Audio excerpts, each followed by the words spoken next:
Okay, so this episode of the S&M show, that's the Stan and Mario show, which I don't think we said in the first one. Yes, we didn't explain that. We like the intro that we talked about, but we didn't really explain it very well.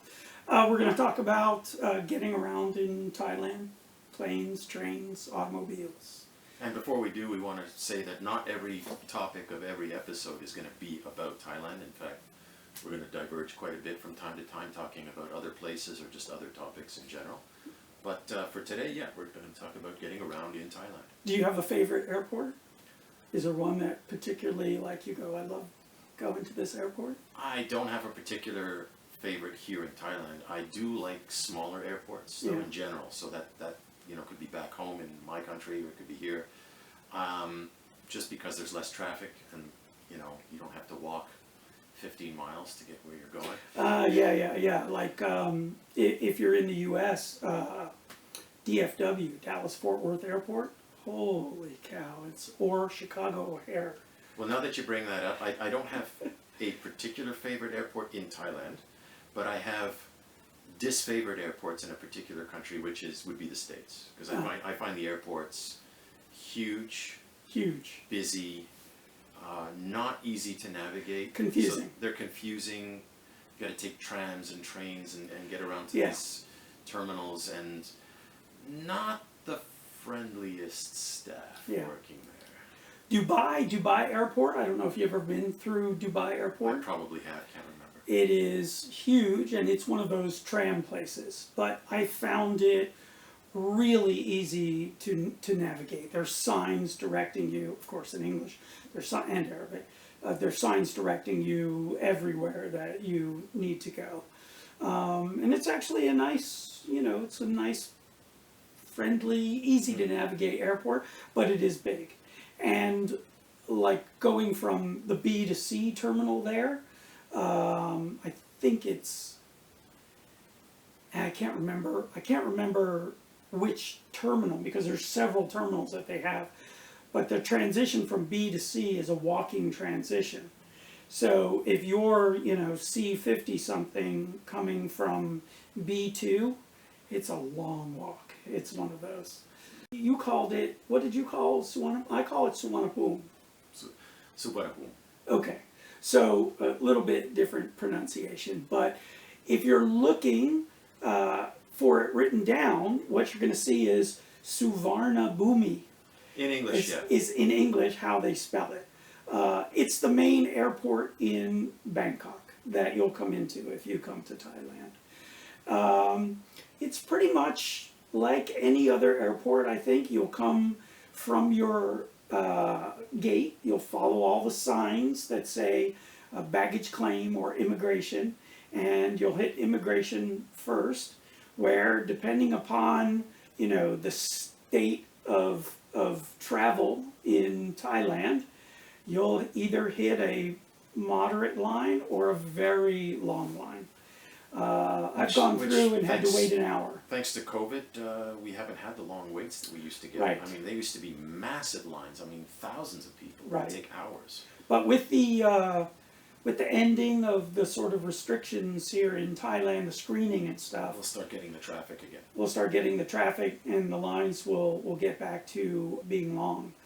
And on that topic, I would want to add, like I said, it was at times dead during COVID, and I would just, you had that whole Thailand pass thing to deal with, and short quarantines of a day or 2 days or something like that. But you'd walk right through, and they might check some documents a couple of times. So you'd have a couple of stops, but there were hardly any people.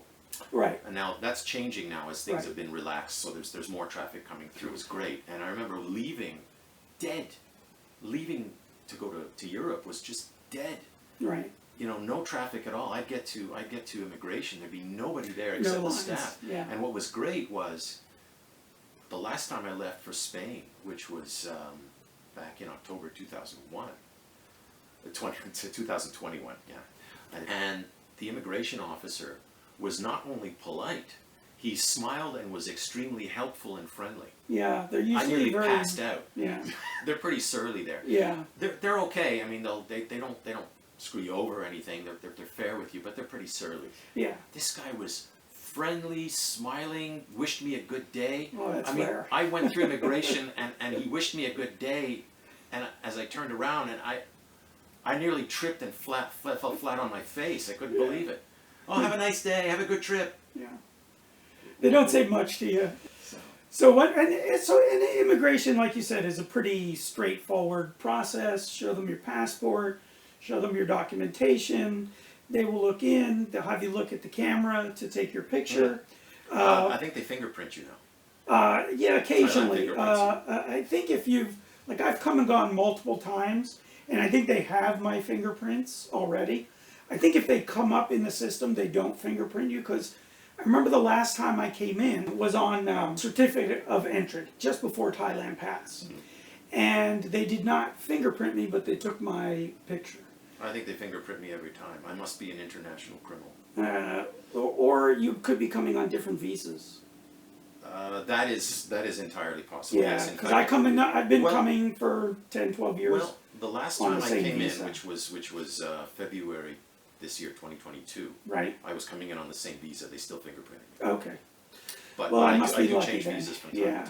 to time. There was one other thing I wanted to add, and this is important, is that if you're going to a different destination, say Shanghai or Right. Shanghai or wherever. Shanghai's not a bad choice, by the way, because the airport taxes are even lower than Shanghai. Yeah. Flights can be cheaper, even though it's farther away from Bangkok. Is your ticket to the ongoing city in advance. Yes. So in other words, you don't do the layover in Bangkok unless you really want to see it or you have business there. Avoid that whole major queue. Book an onward ticket to Shanghai, Chiang Mai, or Udon Thani, or wherever you're going. And that way, you don't go off left to where Stan is talking about where they've got immigration. You continue down the escalator, and there's a separate immigration office that will direct you to the domestic terminal, and you'll fly off from there to your city. Right. You won't have to deal with that queue at all. You'll go right through. Right, Saves you a lot of time. without exiting, picking up your bag, and then coming back. Yeah, and into your the bag domestic terminal. gets transferred onto the next Right. flight. You don't have to get your bag. You don't have to deal with taxis. You don't have Right. to deal with massive queues. It's usually quiet. I mean, even in the busiest of times, I went through, Yeah. and there'd be nobody there And except for the staff. I've done that. I've done that. I forgot about it though. But no, that is a handy feature. It's a handy feature. Yeah. It's usually a little bit more pricey, like than actually stopping in Bangkok and even taking a hotel for 1 or 2 days Yeah. and then taking an onward flight. I mean, literally, Yes. if you book a cheap hotel in Bangkok and then take your flight a couple of days later, you get to enjoy Bangkok for a couple of days and still pay a couple of hundred baht less than this would have cost you. Because Yeah. it's usually about 3,000 baht more for me to book, say, Chiang Mai to Europe or Europe to Chiang Mai than the ticket just from Bangkok. Yes. And then I can get a very cheap flight to Bangkok and book a hotel for less than that Yeah. 3,000 baht. Yeah. But to avoid that hassle with the bag and the amount of people, it's worth it. Yes. You know, I mean, you're only spending a few hundred baht more than if you stay in Bangkok anyway. Yep. So, you know, and just avoid the hassle and do that. That's a good suggestion. So once you've finished with immigration, you proceed to the baggage claim, which you can actually see the immigration officer booths from the baggage claim. It's one giant area. So once you're through the line, you find your baggage claim and pick your bags up like anywhere else. They have carts. The carts are free.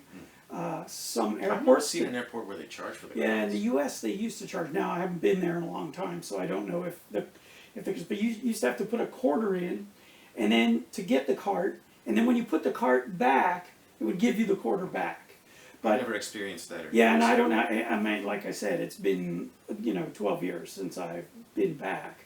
That long? Yeah, it's Wow. been quite a while, and so it may have changed. I don't know. Anyway, you get your bags and then you proceed through customs, which has red light, green light, which is if you have something to declare, you go through the red light. At this point, Is that anything like Squid Game, red light, green light? Yeah. So basically you got something to declare and you don't declare it, they shoot you on the spot? possibly, but the red light, if you know you have something to declare, if you've brought, say, more than $20,000 US in cash or precious metals, gold or anything like that, if you brought more than that in, then you need to declare it and file a form. There's no tax or anything. It's just a declaration. If you have alcohol that you bought in a stopover. You're talking about Bangkok here, right? Yeah, well, I'm talking about in any customs. Okay. Any customs. If you have alcohol more than the liter per person that you're allowed to bring in, you should declare that. That will be taxed. Although there is no tax on alcohol that you buy in Bangkok. So I've brought a liter and then purchased a liter at duty free before exiting, had it 2 duty free bags, one from the stopover and the other from Thailand, and they didn't, I showed it to them, they didn't care. So I've never been stopped in Bangkok. Yeah. Usually, I always seem to get stopped, run my stuff through the machine. What was the last time I came through, and they ran my thing through, and he goes, what's in this bag? And I said, oh, there's a tile cutting machine. So I was preparing to do the tile in my kitchen, and I couldn't find a wet saw that sprays water while you're cutting the tiles. But I was able to get one in Saudi Arabia, actually shipped in from the UK, 220 volts, same voltage, right? So I put it in my suitcase. It was only like 8 kilograms. So I put it in my suitcase, and when he ran it through, he saw a thing. I had to tell him it was Kruang Tat Kabuang, a tile cutting machine. And so he's like, oh, okay. And then that was it. And they gave me back my bags. yeah, they probably just saw a weird image there and wondered what it was. Yeah. Through the X-rays. Yeah. Okay. So, you go through customs. Once you're out of customs, you're into the Suvarnabhumi airport, and you have, a number of choices: food, getting a phone SIM. Of course, the phone SIM is quite important for travel. You can get it just for phone. You can get it for phone and internet. There are tourist SIMs that This is what I like about Thailand, is you got a lot of convenience. Yeah. So I mean, I don't know many airports, even in Canada where I'm from, or in Spain where basically is another home for me, where you get out of the air, you get through customs, you get your bag, and you can get a phone SIM right away or anything else that you need. They've got Suvarnabhumi and some of the other airports here. You get out of there, out of the customs, and they've got pharmacies. There's a pharmacy. Phone shops, SIM Yeah. cards available, and if they don't have a phone shop, they've got staff there with a complimentary SIM card. All you need to do is activate it and put credit on it. Right. But you got your SIM card leaving the airport, sometimes for free. Right. I mean, when you're traveling, that's essential. Oh, it's You need that. And I've gone into lots of countries in Europe, and it's okay, I've got no phone card, no SIM, Right. no nothing, and okay, obviously you find your way, but that is a real nice convenience. So once you've left the customs gate and you're in there, you have all the services that you were talking about, as well as all of the things that are in the building, like food on different levels. If you're hungry, you can eat in the airport. The food's actually pretty good. There's a very good selection of restaurants, from Thai stuff to sort of international McDonald's. chains. Burger King, there's a Burger King there, and all sorts of food. There's a massage place. You can go get foot massage, back massage, money exchange. There's money, in lots the of money bottom. exchange. Yeah, so as you head down to the train, the airport railing, there's probably a good 10 money changers there Or at least. that will change pretty much any currency to any other currency or to baht. You got some really good cafes in there too. I think there's a Starbucks. There's one I like, which is Coffee World. I think there's a 7-Eleven in the bottom too. I don't remember 7-Eleven. Wouldn't Or surprise there's me. I think there is a 7-Eleven or I know there's a Family Mart, and I think down on the bottom where the train entry is a 7-Eleven. The airport rail link is inexpensive. It goes all the way in to Bangkok proper. And I think they, it goes to Patumtani Station on the BTS. right, It and looks they, exactly like a BTS. Right. It might even be run by the same corporation, it's actually separate. but they charge you separately and they run Yeah. it separately. Same trains, same track. You can't really tell the difference except for the fact that when you leave you leave the airport link, you have to actually walk into another section, which is the To get to the BTS. and pay again. Okay, And the fares, just like the BTS, depend on how far you're going.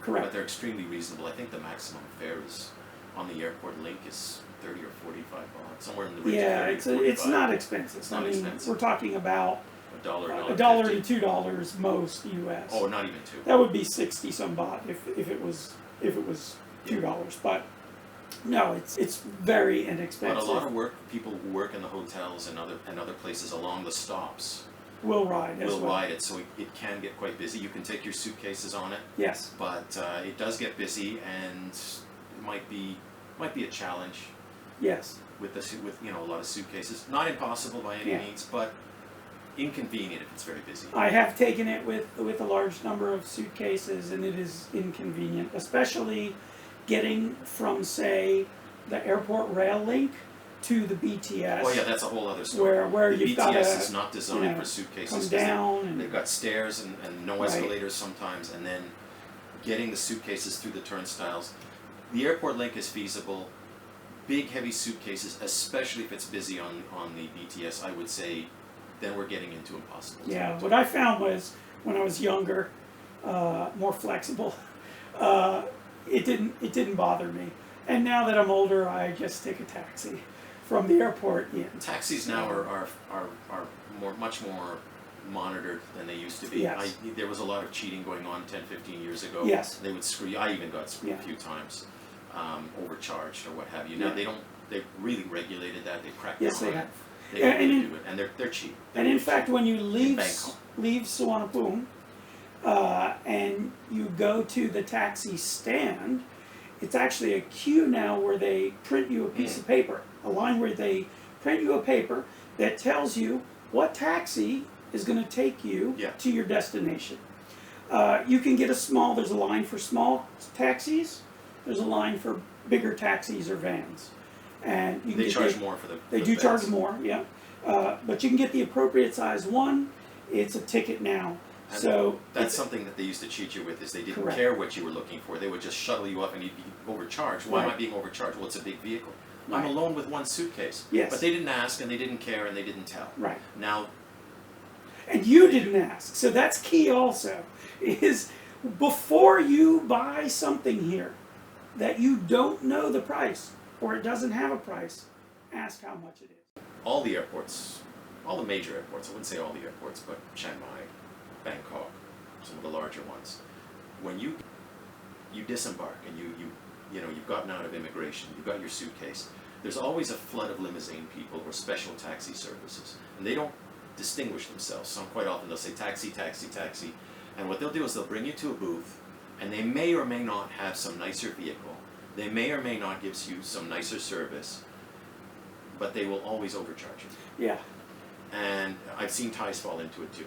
Yes. They'll come into Bangkok from wherever they're from, and they'll go with one of these people, and it's just one young girl with her suitcase or what have you, and they'll usually charge you in the range of 600 to 1,000 or even 1,500 baht to take you somewhere. Right. They may or may not have a limo, whatever. You skip all those people, you just ignore them politely, and you keep walking and you follow the signs that say taxi, and Right. that takes you to what they call the taxi meter stand. Or go downstairs to Which the, is what to we've the been talking airport about. rail link, yeah. Or you go yeah. to the airport railing, which Yeah. whenever feasible, that's what I do.